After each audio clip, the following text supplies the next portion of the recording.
muchas gracias por la introducción y muchas gracias por la oportunidad de participar. No me lo perdería por nada. Quiero agradecerle a Freddy y a Mauricio que me permitieron estar aquí. Bueno, el objetivo de esta conferencia es hablar un poquito del ultrasonido en el manejo del trauma. Eh, a ver cómo vamos pasando. Ustedes me dicen si lo van viendo bien. Eh, Cuando estaba haciendo esta conferencia, la idea es, bueno, ¿de qué les voy a hablar? Y me toca tomar unas hipótesis. Bueno, primero les voy a pedir disculpas porque esta conferencia, aunque es preparada exclusivamente para ustedes, la tuve que escribir en inglés porque todavía me confundo mucho con el español. Yo llevo 12 años aquí y esto que aprendí lo aprendí aquí en Canadá y a pesar de que no hablo bien inglés, ya se me está olvidando el español. Entonces me costó mucho trabajo. Freddy me ayudó con la de obstetricia, pero esta sigue en inglés, pero les prometo que es exclusiva para ustedes y la preparé con mucha cariño. Entonces la idea es, bueno, vamos a revisar qué vamos a revisar en esta conferencia. Lo otro es utilizar el marco teórico del IAIM, que es lo que utilizamos cuando utilizamos ultrasonido. Luego vamos a hablar un poquito del FAST, del IFAST y al final un poquito de otras aplicaciones que pienso que son importantes y para tenerlas en cuenta. Entonces, como les decía, cuando hacemos esta conferencia, la idea es, bueno, ¿qué quieren ustedes y qué les puedo presentar yo? Entonces, gracias a todas las personas que respondieron. Estoy sorprendido. Tuvimos 160 personas que respondieron a la encuesta que les mandamos. Y la pregunta, bueno, ¿qué grupo de edad? Entonces, mire, son bastante jóvenes. ¿Cuántos años de experiencia tienen en anestesia? Nuevamente, me encanta ver que hay gente que ya lleva bastantes años y todavía quiere aprender nuevas técnicas y tecnologías.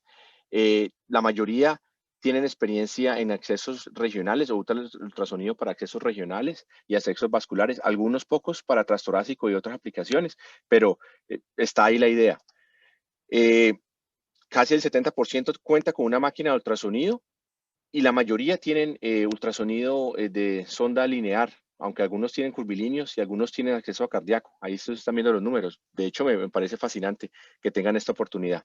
Les puedo contar que aquí en muchos hospitales en Canadá no tienen eso. Afortunadamente, es un hospital de trauma, un hospital en una ciudad muy grande, lo tenemos, pero si salimos a la periferia, no lo tenemos. Entonces, me encanta ver que en Colombia estamos penetrando. Y esto me pareció muy interesante, yo les pregunté de quién quieren que hable. ¿Qué les sirve a ustedes? Esta charla es para ustedes. Entonces, ¿qué quieren sacar al final de esta presentación? Y esto fue lo que ustedes me dijeron. Queremos saber de FAS, queremos saber de vía aérea, de ultrasonido, de pronto mirar algo del pulmón. Entonces, eso es lo que traté de cubrir en la conferencia. No voy a hablar de los modos avanzados de ultrasonido, del Doppler de color y el espectral. Me voy a enfocar en la parte de 2D y el M-Mode. Eh, que pienso que son los que nos interesan en este momento. El marco teórico que vamos a utilizar es siempre que vamos a utilizar ultrasonido, hay una indicación para usarlo. Y la indicación puede decir, sí, quiero aprender y si lo voy a hacer por estudiar y por aprender, o hay una pregunta que yo tengo que, para mi paciente y que el ultrasonido me puede responder.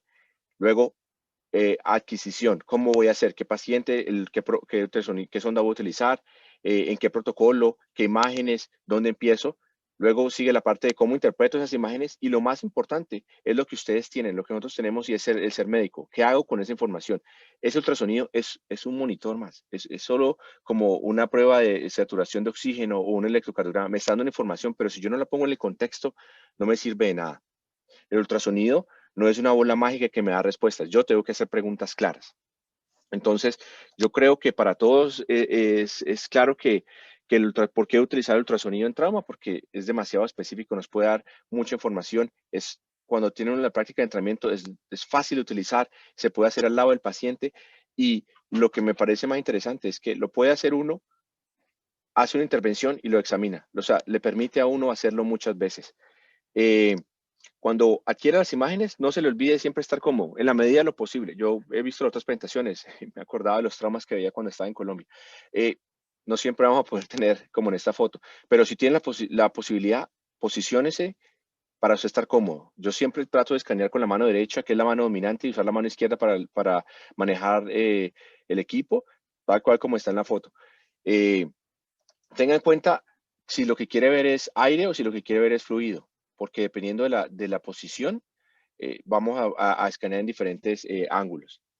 Tenga presente la anatomía del área que está escaneando. Está escaneando el tórax, está escaneando el abdomen, cuáles son las partes más dependientes o las menos dependientes, dónde va el aire, dónde van los fluidos. ¿Qué quiere ver? Si usted quiere ver, digamos, la pleura, utilice una sonda que sea lineal. Si usted quiere ver el corazón y tiene la opción, utilice la sonda, el phase array, pero si no, utilice el curvilíneo. Depende de lo que tenga y lo que quiera ver. Tiene que pensar eso antes de empezar a hacer el examen. Esta imagen me gusta bastante porque en ultrasonido podemos escanear básicamente cualquier cosa, desde la cabeza hasta los pies. Pero la pregunta es, volvemos a la parte clínica, a la parte médica. ¿Qué es lo que ustedes quieren saber? ¿Qué es lo que necesitan saber? En este caso vamos a hablar básicamente del FAST o del IFAST porque vamos a hablar un poco de los pulmones. Pero al final les voy a mostrar otras de las aplicaciones que se pueden hacer. No pierdan la fe y se dejen confundir con tantos protocolos que hay. Cada persona, cada grupo saca su propio protocolo, le pone el nombre. Es una forma organizada de hacer ultrasonido para tratar de no perder nada, pero no se dejen confundir. La parte clínica es dónde está el problema del paciente. Si yo pienso que mi paciente tiene sangrado y está en el abdomen, empiece a buscar en el abdomen. No se le olvide después de examinar el corazón y el pulmón, pero empiece en el abdomen. Por lo menos así lo veo yo y así lo interpreto y lo hago. Entonces vamos a hablar del FAST versus el IFAST. Básicamente la diferencia es que el IFAST tiene otras ventanas que es la parte de la base del pulmón buscando para hemotórax y la parte apical del pulmón para buscar por neumotórax, pero el resto es exactamente lo mismo. Entonces no nos confundamos por eso. Entonces en el FAST empezamos con la primera ventana, que es la ventana del lado derecho. ¿Por qué? Porque es la más fácil de ver porque tiene el hígado que le sirve como una ventana acústica y porque es la que primero se llena rápidamente. Entonces, si usted la ve positiva, ya no tiene que seguir haciendo scan. Ahí está, su fase es positivo y se acabó el problema. Entonces, siempre empezamos por esa ventana. En este video, Olga, si lo están viendo bien o no, me avisan para yo mirar qué hacemos. Se está Pueden viendo observar. perfecto, doctor. Ah, bueno, perfecto. Se puede observar aquí y si ven, yo me acuerdo que esto no se ve mi cosa aquí. No sé si están viendo el mouse, pero el pointer, pero se ve el riñón en el far field y en el near field ven el hígado y entre los dos ven una zona hipoecoica oscura negra que es la sangre. Entonces este fase es positivo, ya ustedes hicieron el diagnóstico, lo ponen en el contexto de su paciente, hipotensión, trauma penetrante y ya saben qué hacer. Más fotos o más imágenes de otros pacientes con un examen positivo. Recuerden que necesitan más o menos entre 400 y 500 centímetros para que el FAS sea positivo. Una técnica para mejorarlo es que ponga el paciente en Trendelenburg con la cabeza abajo para que el líquido se vaya hacia esa parte, la parte más dependiente, y vuelve y lo escanea. Y recuerde que es un acceso dinámico. Puede ser negativo ahora, pero puede ser positivo después. Y eso es extremadamente importante. Si es negativo en este lado, pasamos al lado izquierdo. Más complejo porque tiene el vaso que es más pequeño que le sirve de ventana acústica. Se mueve más y hay que normalmente hacerlo más alto. Tenga en cuenta en esta foto, en este video también, normalmente ve el vaso y la zona hiperecoica o blanca que está al lado izquierdo de sus pantallas, es el diafragma moviéndose y la parte negra es el sangrado. Acuérdese que en esta área tiene que examinar siempre no solo la interfase entre el riñón y el vaso, pero también muy importante la interfase entre el diafragma y el vaso. O sea, lo que dicen desde las 6 hasta las 9, si fuera un reloj en la imagen de la derecha. Luego seguimos con la ventana subcostal, que nos sirve para mirar si hay o descartar fluido en el alrededor del corazón y en este caso buscamos sangre y buscamos taponamiento cardíaco. Entonces, tengan mucho cuidado con cosas que son normales como la grasa pericárdica o si es realmente fluido. ¿Y qué puede hacer? Lo vamos a ver al final. Hay unas reglas en ultrasonido y es una vista no es vista. O sea, si usted ve algo que le parece normal, trate de buscar otra imagen de esa misma normalidad desde otra vista. O sea, si está en la subcostal, váyase al parasternal, váyase al apical, porque hay muchos artefactos en ultrasonido y nos pueden engañar. Y recuerden, no solamente es importante si el paciente tiene, por ejemplo, un derrame pericárdico, está inestable por el derrame pericárdico. En otras palabras, tiene no sé, tamponade physiology, está en fisiología de taponado. Y eso lo puede ver viendo la vena cava. Yo no podemos mostrar un paciente con fluido en el corazón y sin mostrar la vena cava porque no hay forma de hacer el diagnóstico. El diagnóstico de taponado es un diagnóstico fisiológico, es un diagnóstico clínico. Estas son ventanas adicionales que usted puede utilizar y debe utilizar si ve sangre o fluido alrededor del corazón. La primera a la izquierda es una ventana paraesternal larga, la segunda arriba es una paraesternal corta, la de la izquierda abajo es la subcostal que ya estamos viendo parte del FAS y la de la derecha es una apical de 4 cámaras. Miren los sitios en rojo donde se podría acumular sangre o fluido. Recuerde que no importa si son 100 o 3 litros, depende de la velocidad con la que se acumulen. Y yo puedo tener un paciente que tiene 200 centímetros, no está taponado, sangra o lo induzco la anestesia, lo vuelvo hipotenso, la presión dentro del corazón se vuelve más baja y el paciente se comporta como taponado. Entonces es un manejo dinámico. En este video de uno de mis pacientes, ven el derrame pericárdico grandísimo que tiene y les quiero llamar la atención a si ven la inversión que tiene a la aurícula derecha. Significa que en algún punto del ciclo cardíaco, que no podemos saber bien porque no tenemos un ECG, está pasando que la cámara de la presión es más baja que afuera. Eso es demasiado sensitivo para un derrame pericárdico o taponamiento cardíaco, perdón. Por eso aquí le enfoco mejor y le muestro lo que usted tiene que ver. Entonces siempre enfóquese no solo si hay fluido, sino si hay cambios hemodinámicos. Esa es la parte del paciente, no le importa si tiene fluido, sino si tiene. Y siempre tiene que mostrarme la vena cava. Muéstreme la vena cava. Cuando digo muéstremela, búsquela usted mismo. Asegúrese que está extendida, está colapsada. Si un paciente tiene fluido alrededor del corazón, pero la vena cava está colapsada, no tiene taponamiento cardíaco. No hay problema. Busque la causa de esa inestabilidad en otro lado. A menos que el paciente haya sangrado muchísimo, como nos contaba Mauricio, y perdió toda la volemia y perdió 4 litros, pues la cava no puede estar dilatada, pero la mayoría de los pacientes va a estar dilatada. La imagen de la vena cava a veces es complicada.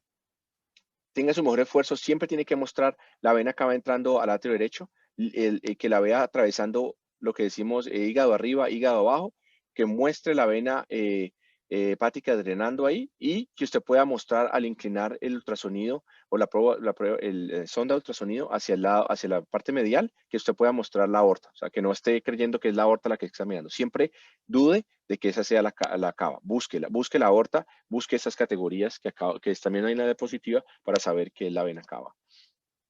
Y esas son las dos cosas que pueden encontrar. Se puede encontrarse una vena como la de la izquierda que está completamente colapsada y variando. Este paciente, en el contexto adecuado de trauma, necesita muchos líquidos. Mientras que si usted ve el paciente de la derecha, la vena cava está más grande, pero sin embargo, miren lo que pasa cuando el paciente toma una inspiración. Está colapsándose en más del 50%. Este paciente de pronto también va a ser va a responder a líquidos. Entonces, no solo el tamaño, sino el contexto en el que están y qué es lo que le está pasando al paciente. La última en vista de las ventanas de FAST es la suprapúbica, es de las más complejas, las más difíciles, por eso la hacemos en longitudinal y en transverso para tratar de incrementar la sensibilidad. ¿Por qué es tan difícil? Porque necesita utilizar la vejiga como la ventana acústica. Si no está la vejiga llena, es difícil poder ver algo. De hecho, a veces toca ponerles la sonda Foley y llenarlos con líquido o con salina para poder que les dé uno la imagen y poder examinarla apropiadamente. Lo mismo, pero al contrario, lo que hacía cuando hacía el cuadrante derecho es poner al paciente en reverse Trendelenburg para que el líquido baje hacia esta zona. Pero como les digo, el 80% de los pacientes lo van a tener en el lado derecho. Entonces, es muy raro que usted tenga aquí y no tenga en el otro lado, porque cuando esto se llena, que se llena rápido, se va a ir la sangre hacia el lado derecho. Normalmente, ¿cómo se vería en ultrasonido con la transversal y la longitudinal? Y una imagen de un paciente que claramente tiene en la imagen transversal fluido detrás de o anterior a cefálico a la vejiga. Entonces es un FAS que sería positivo. Y el IFAS que les trae, de nuevo, les trae las bases pulmonares y el ápex pulmonar.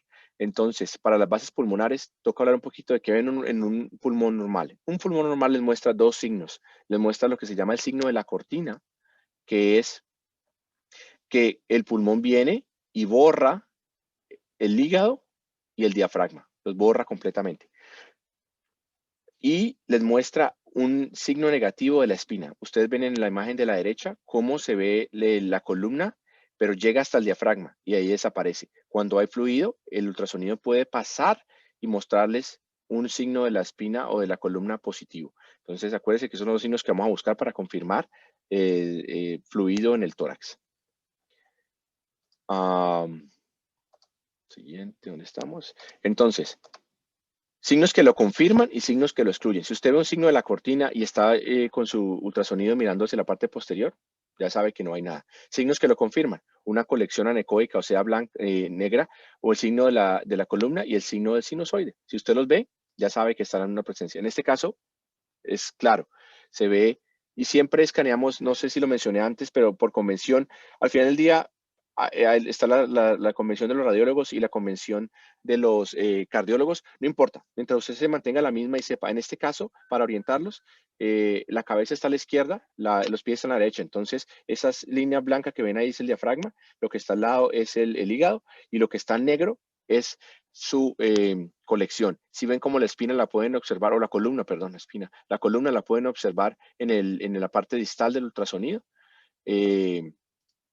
Miren aquí mucho mejor el signo de la columna, positivo, y si ustedes en la parte cerca, en lo que se llama el near field, ven esa parte negra y ponen un ultrasonido, un M-mode, van a ver ese símbolo negro que es como es lo que se llama el sinus on sign. De verdad que aquí es como innecesario porque ya se está viendo, pero si quiere poner más cosas, ahí están. Y si usted ve en esta diapositiva, lo que se llama el curtain sign, ¿no? de la cortina, o sea, el pulmón borrándole su hígado y su diafragma, y no ve la columna continuando por encima del diafragma, ya sabe que no hay a ese lado. ¿Qué pasa si hay neumotórax? Entonces, hay signos que son muy probables y hay signos que lo excluyen. Si usted ve en esta figura, un long point. Si ven al lado izquierdo cómo se mueve el pulmón y cómo al lado derecho está completamente estático y quieto, ese punto entre la pleura cuando se ha separado por el aire es lo que llamamos long point. Y eso es 100% específico de neumotórax. Si lo ve, ya lo confirmó. Si no lo ve, todavía puede estar, solo que no está viéndolo al nivel donde usted pone su ultrasonido. Si usted ve, por ejemplo, aquí, como nuevamente otro signo, como el pulmón viene desde el lado derecho hacia el lado izquierdo en este video. Si ve que la pleura no se mueve, es bastante, nuevamente en el contexto de un paciente, por ejemplo, con trauma penetrante o con la sospecha, pero hay otras patologías que le pueden dar una pleura que no se mueva. Por ejemplo, usted intubó el paciente y el tubo se le fue muy a profundo hacia el lado derecho y está viendo en el lado izquierdo. El pulmón izquierdo no va a ser una pleura que se mueva porque no está siendo ventilado. A otras patologías. Entonces, no es lo único. Pone un modo M a través de esa pleura que no se ve y ustedes ven una línea blanca que es la pleura y abajo las mismas líneas completamente derechas. No pasa el ultrasonido, eso es un artefacto, pero está diciendo que el sonido no está pasando. ¿Qué lo excluye? Cualquier línea vertical, una línea B o una línea C, cualquier artefacto vertical lo excluye. Cualquier pleura que se esté moviendo excluye el neumotórax. Si pone un modo M, si ven la diferencia, aquí en la parte far field de esta imagen, se ve como esto es que parece como beach sand, como arena de la playa. Le está diciendo que está siendo capaz del ultrasonido. O el long pulse. Bueno, por ejemplo, para resumir, si usted pone su ultrasonido donde está el pulmón, no ve que se mueva la pleura. Si lo pone, está en el pulmón, va a haber una pleura que se mueve y si lo pone entre los dos, va a coger el long point. Aquí voy a tocar una de las aplicaciones. Si se quedan para más tarde, cuando hable de ultrasonido en la paciente obstétrica, vamos a mirar un poquito más de detalle. Entonces, voy a pasar aquí rápidamente. Miren, yo lo uso, este es un paciente mío, uno de los estudiantes de medicina estaba haciéndolo y yo le mostré, al lado izquierdo ven la tráquea, al lado derecho se ve el esófago, y la dejé que la intubara y ¡pum! Intubó fue el esófago. Claramente el signo doble. Entonces, en vías aéreas, cuando usted intuba y no sabe dónde está el tubo, lo puede ver en tiempo real sin necesidad de desconectarlo. Entonces, esa es una parte excelente. Aquí les estoy mostrando cuando ventilan el paciente muy fuerte, miren cómo este artefacto aparece. Está entrando aire al paciente. Aquí rápidamente les voy a mostrar cómo la máscara laríngea se posiciona. No sé si se está posicionada bien o no, pero la ven, mueve de ahí. Y lo que les quiero mostrar es que yo lo utilizo cuando utilizo, por ejemplo, intubación a través de la máscara laríngea, que yo puedo ver que el tubo va a tocar al lado izquierdo de su imagen. Van a ver cuando el tubo toca esa interfase entre la pleura, entre la tráquea y y el tubo. Ven es muy sutil, pero se puede apreciar. Cuando no es suficiente, es muy claro. Y, por ejemplo, si utiliza un buggy, usted no va a ver el buggy a menos que el buggy esté tocando directamente esa área. Yo, de todas las intubaciones que he hecho con buggy, creo que este es el único video que logré capturar, donde si ponen atención aquí, en este lado, ay, ay, me fui mucho. En este lado, van a ver, si ven ahí un movimiento pequeñito, ese es el buggy tocando particularmente a ese nivel. Pero si estuvieran en otro lado, nunca lo verían. Pero van a ver cuando el tubo pase, porque el tubo sí es, grande, sí es suficientemente grande para pasar y verlo. Y ahí es cuando ya pasó el buggy, sobre el tubo sobre el buggy, y ya ven el movimiento, si lo ven ahí, del tubo tocando la tráquea. Estaban hablando de vida difícil en una conferencia excelente que dieron antes de la mía. Lo puedo utilizar para marcar. Este es en la longitud transversal, esta es la membrana cricotiroidea y este soy yo pasando una aguja muy delgada y poniendo entre los dos para saber dónde tendría que cortar si me tocará cortar. Nuevamente, ultrasonido gástrico.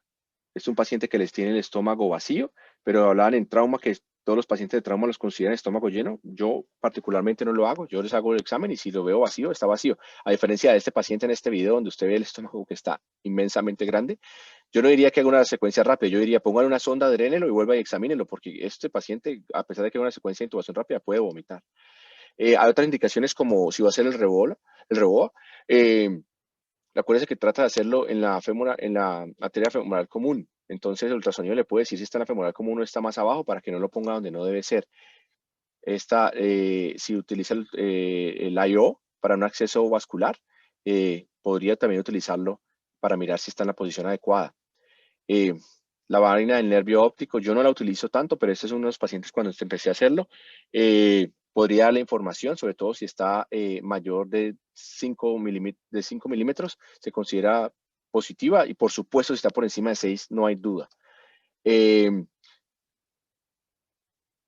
Para manejo del paciente hemorrágico, quiero mostrarles esto porque estamos hablando de trauma. Este es el patrón típico del trauma. Usted va a ver un ventrículo que se mueve rápido, hiperdinamico, un ventrículo que cuando está para estar corto se ve esa fracción de eyección del 100%, está completamente sacando toda la sangre.